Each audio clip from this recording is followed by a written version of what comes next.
second Wednesday morning. We are going to enjoy some sunshine, beautiful weather today, up to 85 degrees. And what's the calendar telling us? It's the 21st of August, 2013. Our KLOG time, 7:20. This is John Mitchell here in the KLOG studio, JM in the AM on AM 1490. Kirk Rowland's right over there. Hello there. I'm getting ready for Doomsday Garage tonight.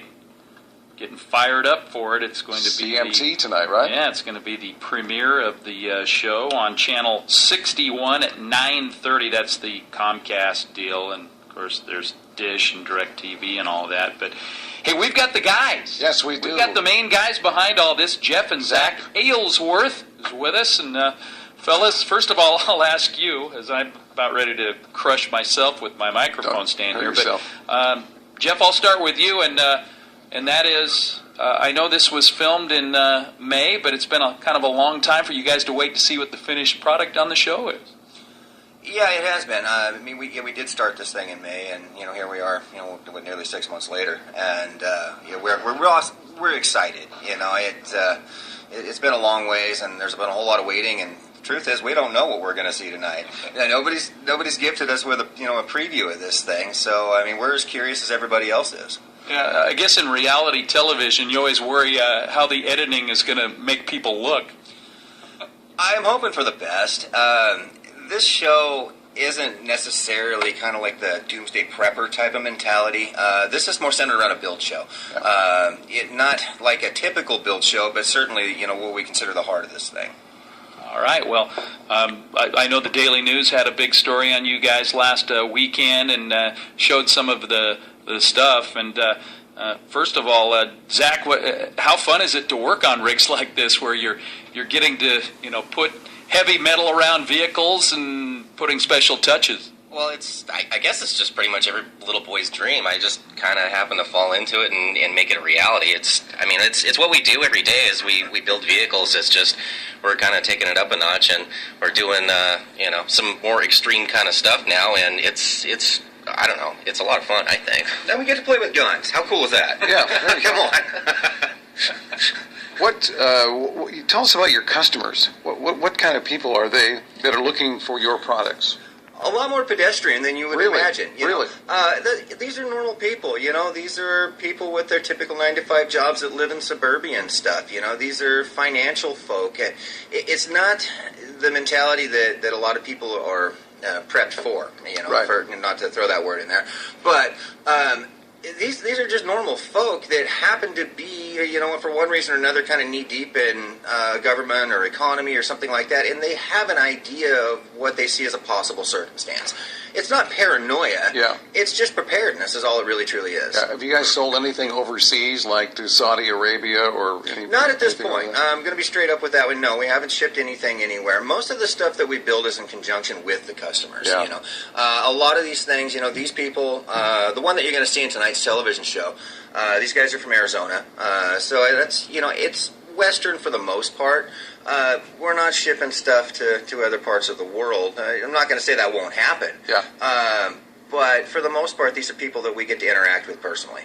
And there's also folks that just because it's cool, right? Just hey, right? There's plenty of those too. It's just I don't know. Most of the time when you're looking at preppers, I mean, on your drive to work this morning, you probably already passed 3. I mean, and that's the honest truth. There's, I don't know. I guess we call them like closet preppers is what the term is, and it's just normal everyday people, and I don't know. They really care about their family and themselves, and they want to make sure that they can take care of their family if times get tough, or even if they don't. How did they get to know this? Zach, I know you have a blog that's out there. Is that how the producers caught wind of what you guys are doing? Yeah, that's exactly what happened. One of the production crew was just kind of searching for new ideas for new shows, and it's kind of a popular genre now. So they found my blog, sent me an email. It landed in my spam folder, which was kind of funny. I don't know what I was looking for, but it was, I found it somehow, and I looked at it. I brought it to him. It's like, hey, Dad, check this out. It's a TV production company in New York. It's like, well, you want me to email him back or something? And we did some research. We looked at it, and it was a legit company. So we pushed forward, and a few months later, we were filming. All What's the best idea you guys have come up with? Since you guys have been doing this, building the Doomsday machines, what's the best idea? And who came up with it? I don't know. I don't even know how to answer that one. There's so much stuff that goes into these things. That's one of the biggest challenges you got with these vehicles is how much stuff that you actually have to incorporate into them. Like armor plating or something? Or? You know, and that's not something we did on this particular vehicle. There is some protection on this thing. The majority of this thing is the exterior, cage work on this thing, and there's a ton of it. It is very well protected. But it's on the outside because it takes less room than the inside. There's water storage, there's solar chargers, battery inverters, there's fresh water tanks, and then there's a lot of. We can't overlook the 50 caliber machine gun on the roof. We're not going to say it's an elephant in the room, but it is definitely prominent. You cannot ignore the fact that it's hanging from the roof. I guess one of the cool engineering things with this one was figuring out how to put an ATV on the roof and retrieve it quickly. And we came up with a pretty cool system with that thing with ramps and electric winches and stuff on the roof of that thing, so we can get the quad up and down off the roof of that thing in a matter of a couple of minutes, and away you go. So it becomes a pretty utilitarian vehicle, and like I'd mentioned before, if nothing happens, it's the coolest camping truck ever. Yeah.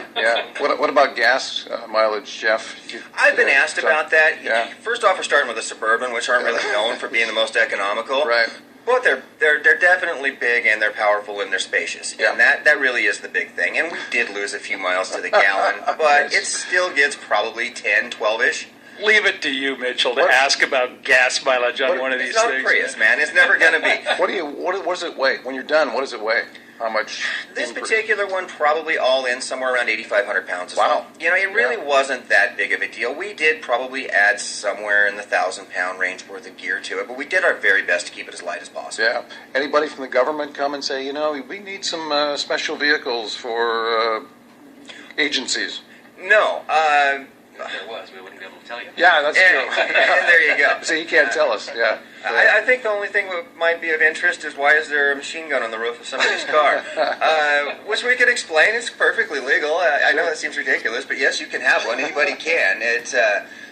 But for the appearance of what we're doing, it certainly does give it a visual impact. Yeah, that's great. No doubt about it. It's going to be very interesting. And so, what do you think if the overnight numbers come out? Is there a possibility you guys could be having a series? It's been talked about.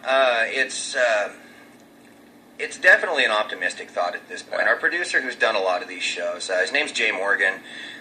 He's had a hand in quite a few of the reality shows over the years, but a couple of his babies were like Trick My Truck, I think Deep Sea Salvage, Pawn Queens, that kind of stuff. So his indication is he feels pretty confident about it at this point. So it kind of leads us to feel confident about it at this point. That's great. You don't know anything until you know. And until somebody comes in and says, hey, miraculously, let's check it out, the whole world watched your show last night, and now we're really excited.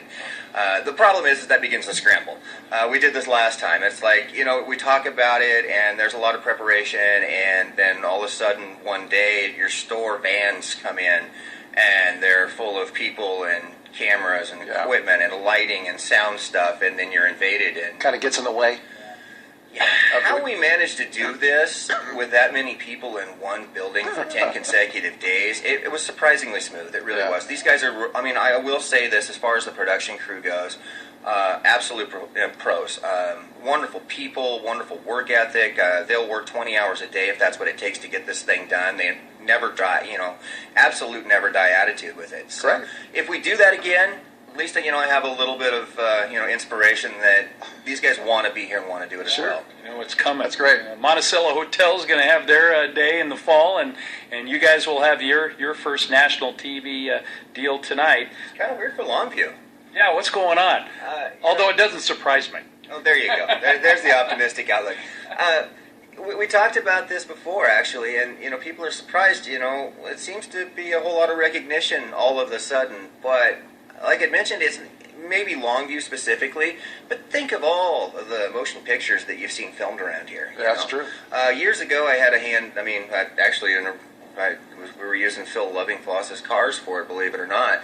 Was I think the show was Navy Diver. It was a movie. Yeah, remember it. Yeah. With De Niro and Cuba Gooding, I think. Right. And they were filming that right across the bridge. And back in the old days when I owned the Clean Machine, we were doing all the daily car prep and stuff for all the sets. And it's like, well, it seems kind of strange. And then there's been filming in Kalama. There's Kath Lammett, Goonies. Astoria. Yeah. We could go on, and there's episodic television in Portland now.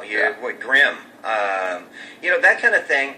So it's not out of line. They just happen to land a little closer to us than they have in Axemen. There's another one for you. Yeah, that's right. A lot of them.